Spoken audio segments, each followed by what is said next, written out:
ನಮಸ್ತೆ ಸ್ನೇಹಿತರೆ, ಇವತ್ತು ನಾವು ಅಂತಿಮ BA ಇತಿಹಾಸ ಕೋರ್ಸ್ 4ರಲ್ಲಿ ಆಧುನಿಕ ಜಗತ್ತಿನ ಇತಿಹಾಸದಲ್ಲಿ ಪರೀಕ್ಷಾ ತಯಾರಿಯನ್ನು ಮಾಡಿಕೊಳ್ಳುವ ಅಭ್ಯಾಸವನ್ನು ನಾವು ನೋಡಿದರೆ, ಈಗಾಗಲೇ ಮುಖ್ಯವಾದ ಪ್ರಶ್ನೆಗಳು ಯಾವುದು ಅಂತ ನಿಮಗೆ ಈಗಾಗಲೇ ತಿಳಿಸಿದ್ದೇನೆ. ಅದೆಲ್ಲ ಪ್ಲೇ ಲಿಸ್ಟಲ್ಲಿದೆ. ಪುನರುಜ್ಜೀವನದಿಂದ ನೆಪೋಲಿಯನ್ ಬೋನಪಾರ್ಟಿಯ ಪತನದವರೆಗೆ, ಅದರಲ್ಲಿ ಪುನರುಜ್ಜೀವನ ಭೌಗೋಳಿಕ ಅನ್ವೇಷಣೆಗಳ ಕಾರಣ ಮತ್ತು ಫಲಿತಾಂಶಗಳು ವೆರಿ ಇಂಪಾರ್ಟೆಂಟ್ ಆಗಿರುವಂಥ ಪ್ರಶ್ನೆ, ಹಲವು ಬಾರಿ ಕೇಳಿರುವಂಥ ಪ್ರಶ್ನೆ. ಅದರ ಜೊತೆಗೆ ನೆಪೋಲಿಯನ್ನ ಏಳಿಗೆ ಸುಧಾರಣೆಗಳು ಹಾಗೆ ನೆಪೋಲಿಯನ್ನ ಅವನತಿಗೆ ಕಾರಣಗಳನ್ನು ಕೂಡ ಓದ್ಕೊಳ್ಬೇಕು. ಅದು ವೆರಿ ಇಂಪಾರ್ಟೆಂಟ್ ಆಗಿರುವಂತಹ ಪ್ರಶ್ನೆ, ಹೆಚ್ಚಾಗಿ ಕೇಳಿರುವಂಥ ಪ್ರಶ್ನೆ ಆಗಿದೆ. ಅಂದರೆ ಈಗ 100ಕ್ಕೆ 100% ಇದೇ ಪ್ರಶ್ನೆ ಬರ್ತದಂತ ಏನೂ ಇಲ್ಲ, ಆದರೆ ಇವುಗಳೆಲ್ಲವೂ ಕೂಡ ಹಲವು ಬಾರಿ ಕೇಳಿರುವಂತಹ ಪ್ರಶ್ನೆಗಳಾಗಿರೋದ್ರಿಂದ ತುಂಬಾ ಮುಖ್ಯವಾದ ಪ್ರಶ್ನೆ ಅಂತ ನಾವು ಹೇಳುವಂಥದ್ದು. ಈಗ ಪುನರುಜ್ಜೀವನ ಉಂಟಾಗಲು ಕಾರಣವೇನು, ಅದನ್ನು 10 ಅಂಕಕ್ಕೆ ಬಂದಿರುವಂಥ ಪ್ರಶ್ನೆ, 15 ಅಂಕಕ್ಕೂ ಕೂಡ ಕೇಳ್ಬೋದು ಅಥವಾ 5 ಅಂಕಕ್ಕೂ ಕೂಡ ಕೇಳುವಂಥ ಪ್ರಶ್ನೆ. ಮೊದಲಿಗೆ ಆ ಪಾಯಿಂಟ್ಸ್ಗಳನ್ನು ಅರ್ಥ ಮಾಡ್ಕೊಳ್ಳಿ. ಆ ಪಾಯಿಂಟ್ಸ್ಗಳನ್ನು ಬಾಯ್ಪಾಠ ಮಾಡುವುದರ ಮುಖಾಂತರ ಆ ಪಾಯಿಂಟ್ಸ್ಗಳು ನಿಮಗೆ ಸರಿ ಬರಲಿ. ಅದಾದ ಮೇಲೆ ಅದರ ವಿವರಣೆ ಏನು ಅಂತ ನೀವು ಸ್ವಲ್ಪ ಅದನ್ನು ನೋಡಿಕೊಂಡ್ರೆ ನಿಮಗೆ ವಿವರಣೆಯನ್ನು ಬರಲಿಕ್ಕೆ ಸಾಧ್ಯ ಆಗ್ತದೆ. ಈಗ ಪುನರುಜ್ಜೀವನ ಅಂದರೆ ಏನು? ಪುನರುಜ್ಜೀವನ ಅಂದರೆ ಮತ್ತೊಮ್ಮೆ ಹುಟ್ಟಿ ಬರುವಂಥದ್ದು, ಮರುಹುಟ್ಟು ಅಂತ ಹೇಳುವಂಥ ಅರ್ಥ. ಮಧ್ಯಯುಗದ ಅಂತ್ಯದಲ್ಲಿ ಏನಾಯಿತು ಅಂತ ಹೇಳಿದರೆ, ಮಧ್ಯಯುಗದ ಅಂತ್ಯದಲ್ಲಿ ಯುರೋಪಿಯನ್ನರಲ್ಲಿ ಕಂಡುಬಂದ ಬೌದ್ಧಿಕ ಬದಲಾವಣೆಯೇ ಪುನರುಜ್ಜೀವನ. ಮಧ್ಯಯುಗದ ಅಂತ್ಯಕ್ಕೆ ಯುರೋಪಿಯನ್ನರಲ್ಲಿ ಏನಾಯಿತು ಅಂತ ಹೇಳಿದರೆ, ಈ ಪ್ರಾಚೀನ ಗ್ರೀಕ್ ಮತ್ತು ರೋಮನ್ ಸಾಹಿತ್ಯ ಕಲೆಗಳ ಅಧ್ಯಯನದಲ್ಲಿ ಪುನರ್ಜನ್ಮವಾಯಿತು. ಎಲ್ಲ ಕೂಡ ಬದಲಾವಣೆಯಾಗಿ ಹೊಸ ಜನ್ಮ ಪಡೀತು. ಅಲ್ಲಿ ಯಾವುದೆಲ್ಲ, ಅಲ್ಲಿ ಗ್ರೀಕ್ ಮತ್ತು ರೋಮನ್ನ ಸಾಹಿತ್ಯಗಳಿರ್ಬೋದು, ಅವರ ಕಲೆಗಳಿರ್ಬೋದು, ಅದೆಲ್ಲವೂ ಕೂಡ ಬದಲಾವಣೆಯಾಗಿ ಪುನರುಜ್ಜೀವನ, ಮರುಜನ್ಮ, ಮರುಹುಟ್ಟು ಆಯಿತು ಅಂತ ಅವರಲ್ಲಿ ವಿವರಿಸುವಂಥದ್ದು.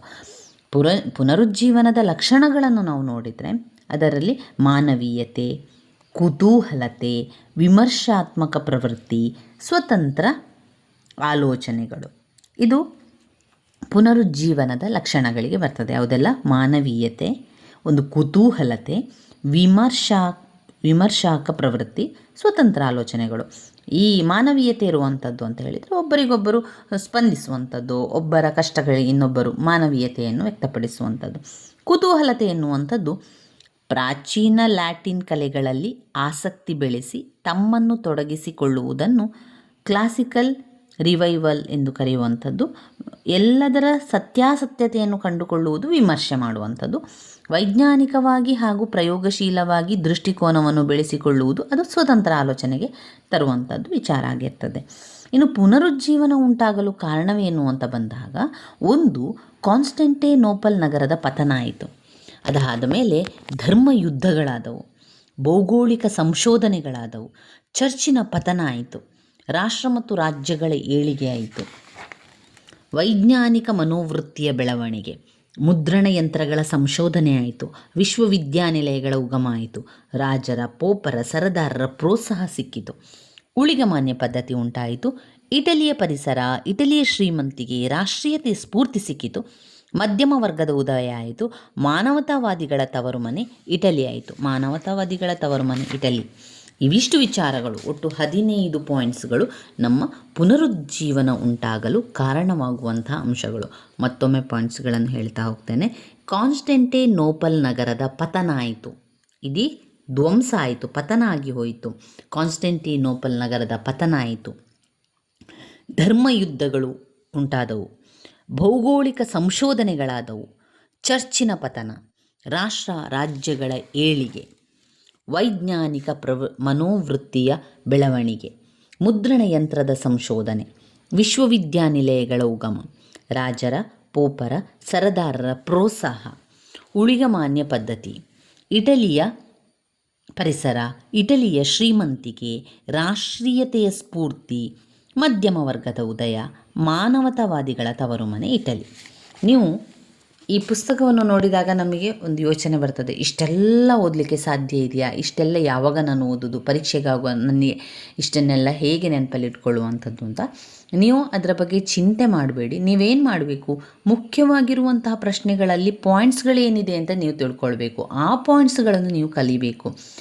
ಈಗ ನೀವು 1 ಗಂಟೆಗಳ ಕಾಲ ಓದಲಿಕ್ಕೆ ಅಂತ ಸಮಯ ಮೀಸಲಿಟ್ಟರೆ ಆ 1 ಗಂಟೆಗಳ ಕಾಲ ಆ ಒಂದು ಪಾಯಿಂಟ್ಸ್ಗಳನ್ನು ಬಾಯ್ಪಾಠ ಮಾಡಿ ಅದ್ರ ಇಟ್ಕೊಳ್ಳಿ, ಅಥವಾ ನೀವು ಪ್ರತ್ಯೇಕವಾದ ಪಾಯಿಂಟ್ಸ್ ಬುಕ್ ಅಂತ ಮಾಡ್ಕೊಳ್ಳಿ. ಅಲ್ಲಿ ಬರೀರಿ ಪುನರುಜ್ಜೀವನ ಉಂಟಾಗಲು ಕಾರಣ ಅಂತ ಬರೆದು ಈ 15 ಪಾಯಿಂಟ್ಸ್ಗಳನ್ನು ಬರೀರಿ. ಇದೆಲ್ಲ ತಯಾರಿಯನ್ನು ಮಾಡ್ತಾ ಹೋದರೆ ನಂತರ ಓದಲಿಕ್ಕೂ ಕೂಡ ನಿಮಗೆ ಮತ್ತೆ ಈ ಪಾಠಪುಸ್ತಕವನ್ನು ಟೆಕ್ಸ್ಟ್ ಬುಕ್ಕನ್ನು ಹಿಡ್ಕೊಳ್ಬೇಕು ಅಂತ ಇಲ್ಲ, ನಿಮ್ಮ ಪಾಯಿಂಟ್ಸ್ ಬುಕ್ಕನ್ನೇ ಹಿಡ್ಕೊಂಡು ಓದ್ಕೊಂಡ್ರೆ ಸಾಕು.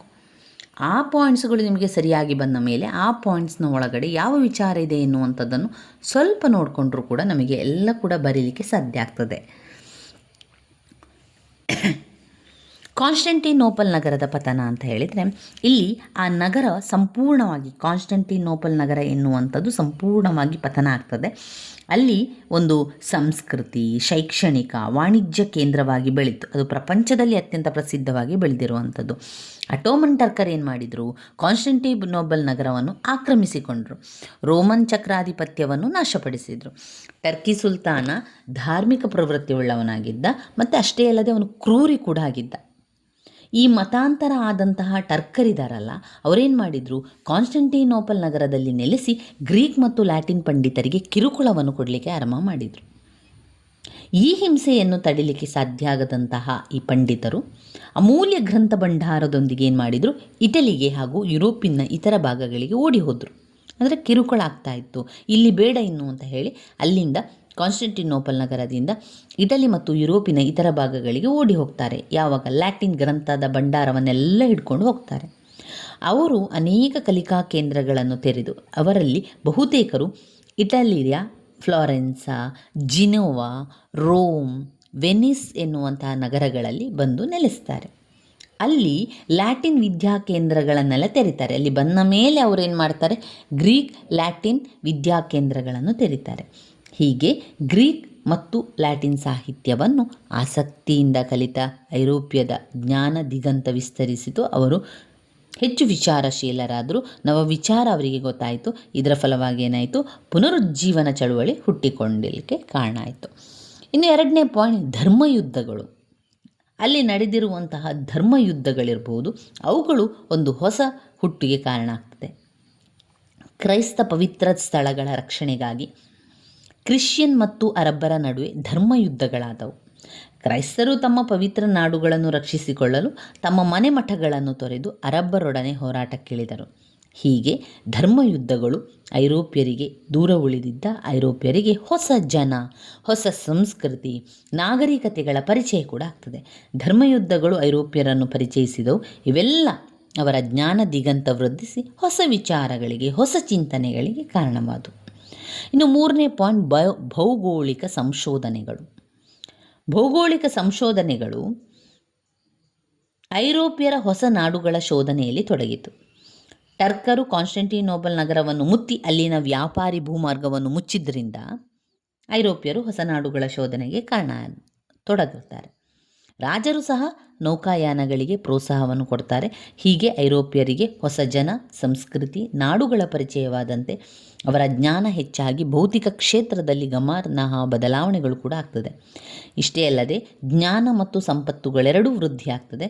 ಜ್ಞಾನವು ವೈಚಾರಿಕತೆಗೆ ನೆರವಾದರೆ ಸಂಪತ್ತು ಕಲೆ, ಸಾಹಿತ್ಯ, ವಿಜ್ಞಾನಗಳ ಪೋಷಣೆಗೆ ನೆರವಾಗ್ತದೆ. ಇನ್ನು ಚರ್ಚಿನ ಪತನ.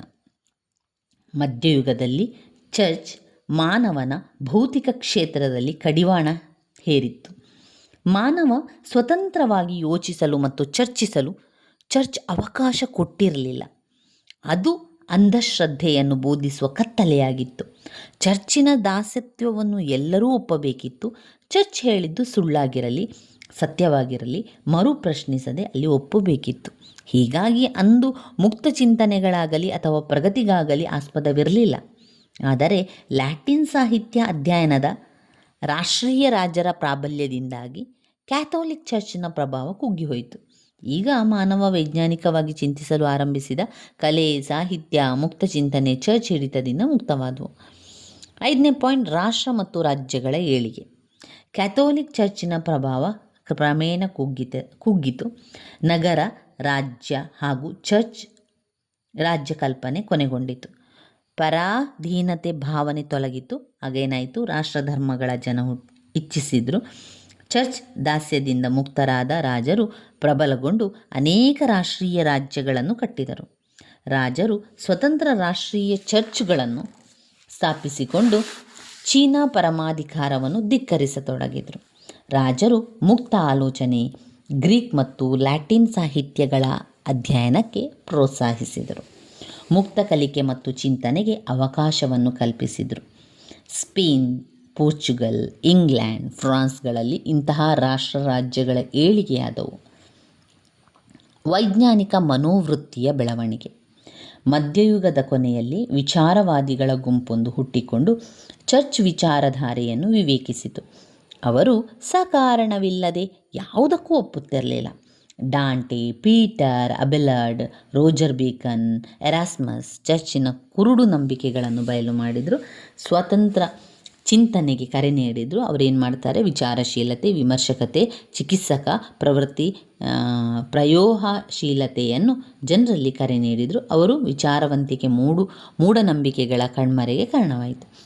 ಇನ್ನು 7ನೇ ಪಾಯಿಂಟ್ನಲ್ಲಿ ಮುದ್ರಣಯಂತ್ರಗಳ ಸಂಶೋಧನೆಗಳಾದವು. ಮಧ್ಯಯುಗದಲ್ಲಿ ತಯಾರಿಸುತ್ತಿದ್ದ ಹಸ್ತಪತ್ರಿಕೆಗಳ ಬೆಲೆ ತುಂಬ ದುಬಾರಿಯಾಗತೊಡಗಿತು. ಅದು ಏನಾಯಿತು, ದುಬಾರಿಯಾದ ಕಾರಣ ಕೇವಲ ಶ್ರೀಮಂತರ ಮಾತ್ರ ಅದನ್ನು ಓದ್ತಾ ಇದ್ರು. ಹೀಗಾಗಿ ಜ್ಞಾನಾರ್ಜನೆ ಶ್ರೀಮಂತರ ಸೊತ್ತಾಗಿತ್ತು. ಆದರೆ ನಂತರದ ದಿನಗಳಲ್ಲಿ ಏನಾಯಿತು, ಈ ಮುದ್ರಣ ಯಂತ್ರವನ್ನು ಕಂಡುಹಿಡಿತಾರೆ. ಮುದ್ರಣ ಯಂತ್ರ ಸಂಶೋಧನೆ ಜ್ಞಾನ ಪ್ರಸಾರವನ್ನು ಶೀಘ್ರಗೊಳಿಸಿತು. ಅತ್ಯಧಿಕ ಸಂಖ್ಯೆಯಲ್ಲಿ ಲ್ಯಾಟಿನ್ ಗ್ರಂಥಗಳು, ನಿಯತಕಾಲಿಕಗಳು, ವೃತ್ತಪತ್ರಿಕೆಗಳು ಮುದ್ರಣಗೊಂಡು ಅಗ್ಗದ ಬೆಲೆಗೆ ದೊರೆಯುವಂತೆ ಆಯಿತು. ಆದ್ದರಿಂದ ವಿಚಾರ ವಿನಿಮಯ ಸುಲಭವಾಯಿತು, ಜ್ಞಾನ ದಿಗಂತ ಹೆಚ್ಚಾಯಿತು. ಶ್ರೀಮಂತರಿಗೆ ಸೀಮಿತವಾಗಿದ್ದ ಜ್ಞಾನ ಈಗ ಸಾಮಾನ್ಯರಿಗೂ ಕೂಡ ದೊರೆಯುವಂತಾಯಿತು. ಇಂಗ್ಲೀಷ್ ಭಾಷೆಗಳಲ್ಲಿ ಹೊಸ ವಿಚಾರಗಳು ಕೂಡ ಉದಯವಾದವು. ಇನ್ನು ವಿಶ್ವವಿದ್ಯಾನಿಲಯಗಳ ಉಗಮ.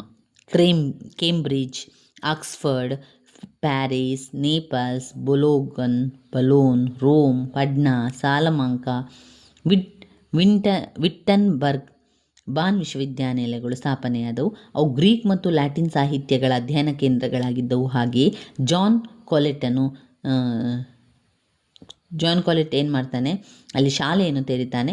ಅದಾದಮೇಲೆ ಫ್ಲಾರೆನ್ಸ್ನಲ್ಲಿ ಫೋಟೋ ಅಧ್ಯಯನ ಕೇಂದ್ರ ಸ್ಥಾಪನೆಯಾಯಿತು. ಇವೆಲ್ಲ ಸಾಂಸ್ಕೃತಿಕ ಕೇಂದ್ರಗಳಲ್ಲಿ ಮಾನವನಲ್ಲಿ ವೈಚಾರಿಕ ಜಾಗೃತಿಯನ್ನುಂಟು ಮಾಡಿದವು, ಜ್ಞಾನ ದಿಗಂತ ವೃದ್ಧಿಸಿದವು, ವಿಚಾರ ಕ್ರಾಂತಿಗೆ ಕಾರಣವಾದವು. ಹೀಗೆ ಶಿಕ್ಷಣ ಬೆಳವಣಿಗೆ ಪುನರುಜ್ಜೀವನವನ್ನು ತ್ವರಿತಗೊಳಿಸಿತು. ಇನ್ನು 9ನೇ ಪಾಯಿಂಟ್ನಲ್ಲಿ ರಾಜರ, ಪೋಪರ, ಸರದಾರರ ಪ್ರೋತ್ಸಾಹ. ಪುನರುಜ್ಜೀವನ ಚಳುವಳಿಯು ಯುರೋಪಿನಲ್ಲಿ ಶೀಘ್ರವಾಗಿ ಹರಡಲು ಅನೇಕ ರಾಜರು, ಪೋಪರು, ಸರದಾರರು, ಬ್ಯಾಂಕರ್ಸ್ ನೆರವಾದರು. ಅವರು ಗ್ರೀಕ್ ಮತ್ತು ಲ್ಯಾಟಿನ್ಗಳ ಹೊಸ ಕಲಿಕೆಗೆ ಅನೇಕ ವಿದ್ಯಾಲಯಗಳನ್ನು ತೆರೆದರು. ಶಿಕ್ಷಣ ಸಂಸ್ಥೆಗಳಿಗೆ ಉದಾರ ದಾನ ಕೊಟ್ಟು ಪಂಡಿತರಿಗೆ, ಕವಿಗಳಿಗೆ ಆಶ್ರಯ ಕೊಟ್ಟರು. ಲ್ಯಾಟಿನ್ ಕ್ಲಾಸಿಕ್ಸ್ ಕಲಿಕೆಗೆ ಕಲೆ, ಸಾಹಿತ್ಯ, ವಿಜ್ಞಾನಗಳಿಗೆ ಪ್ರೋತ್ಸಾಹ ನೀಡ್ತಾರೆ. ಇನ್ನು ಊಳಿಗಮಾನ್ಯ ಪದ್ಧತಿ. ಮಧ್ಯಯುಗದಲ್ಲಿ ಚರ್ಚ್ ಊಳಿಗಮಾನ್ಯ ಪದ್ಧತಿಯ ಕೇಂದ್ರ ಬಿಂದು ಆಗಿತ್ತು.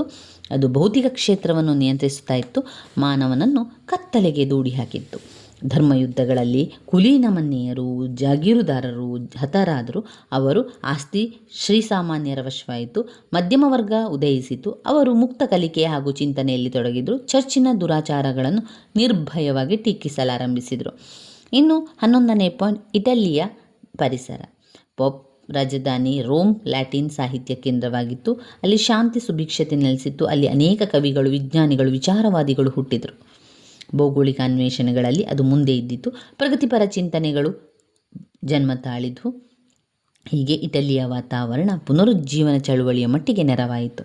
ಇಟಲಿಯ ಶ್ರೀಮಂತಿಕೆ. ಮಧ್ಯಯುಗದಲ್ಲಿ ವಿಶ್ವ ವ್ಯಾಪಾರ ಒಡೆತನ ಹೊಂದಿದ್ದ ವೆನಿಸ್, ರೋಮ್, ಫ್ಲಾರೆನ್ಸ್, ಜಿನೋವಾ ನಗರಗಳು ಶ್ರೀಮಂತವಾಗಿ ಬೆಳೆದವು. ಅವುಗಳ ಸಂಪತ್ತು ಕೆಲ ಸಾಹಿತ್ಯ ವಿಜ್ಞಾನಿಗಳ ಪೋಷಣೆಗೆ ನೆರವಾಯಿತು. ಅವರ ಆರ್ಥಿಕ ಸಮೃದ್ಧಿ ಅವರಿಗೆ ಬಿಡುವು ಕೊಟ್ಟು ಕಲೆ ಸಾಹಿತ್ಯಗಳಲ್ಲಿ ತೊಡಗುವಂತೆ ಮಾಡಿತು. ಇನ್ನು ರಾಷ್ಟ್ರೀಯತೆಯ ಸ್ಫೂರ್ತಿ. ಯುರೋಪಿನಲ್ಲಿ ರಾಷ್ಟ್ರೀಯವಾದ ಕ್ರಮೇಣ ಬಲಗೊಳ್ಳುತ್ತಾ ಇತ್ತು. ಊಳಿಗಮಾನ್ಯ ಪದ್ಧತಿಯ ಅಂತ್ಯ, ಮಧ್ಯಮ ವರ್ಗದ ಉದಯ, ಭೌಗೋಳಿಕ ಸಂಶೋಧನೆಗಳು, ಚರ್ಚಿನ ಪತನ ಇವು ರಾಷ್ಟ್ರೀಯತೆ ಹುಟ್ಟಿಗೆ ಕಾರಣ ಆಗಿ ಅಂತಿಮವಾಗಿ ಪುನರುಜ್ಜೀವನಕ್ಕೆ ಕಾರಣ ಆಯಿತು. ಮಧ್ಯಮ ವರ್ಗದ ಉದಯ ಕೂಡ ಆಯಿತು. ಮಧ್ಯಯುಗದಲ್ಲಿ ಶ್ರೀಮಂತರು ಮತ್ತು ಬಡವರ ನಡುವೆ ಅಗಾಧವಾಗಿ ಕಂದಕ ಏರ್ಪಟ್ಟಿತ್ತು. ಆದರೆ ಗುಲಾಮಗಿರಿ ಪದ್ಧತಿ, ಊಳಿಗಮಾನ್ಯ ಪದ್ಧತಿ ಅಂತ್ಯಗೊಂಡಂತೆ ಮಧ್ಯಮ ವರ್ಗ ಉದಯಿಸಿತು. ಈ ವರ್ಗ ಕಲೆ, ಸಾಹಿತ್ಯಗಳಿಗೆ ವಿಶೇಷ ಆಸಕ್ತಿ ಕೂಡ ವಹಿಸಿತು.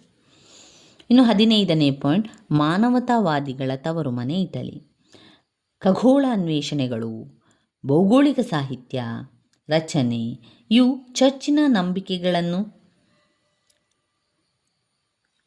ಇವುಗಳು ಚರ್ಚಿನ ನಂಬಿಕೆಯನ್ನು ದಿಗ್ದರ್ಶಿಸಿದ್ದಲ್ಲದೆ ಚರ್ಚಿನ ಮೇಲಿನ ಅವಲಂಬನೆಗಳನ್ನು ಕೂಡ ತಗ್ಗಿಸಿದವು. ಇವಿಷ್ಟು ಪುನರುಜ್ಜೀವನ ಉಂಟಾಗಲು ಕಾರಣಗಳಾಗಿದೆ. 15 ಪಾಯಿಂಟ್ಸ್ಗಳಿದೆ ಸ್ನೇಹಿತರೆ. ನನ್ನ ವೀಡಿಯೋಸ್ ಎಲ್ಲ ನಿಮಗೆ ಇಷ್ಟ ಆಗಿದ್ದರೆ ಲೈಕ್ ಕೊಡಿ, ಶೇರ್ ಮಾಡಿ, ಸಬ್ಸ್ಕ್ರೈಬ್ ಮಾಡಲಿಕ್ಕೆ ಮರಿಬೇಡಿ. ಧನ್ಯವಾದಗಳು.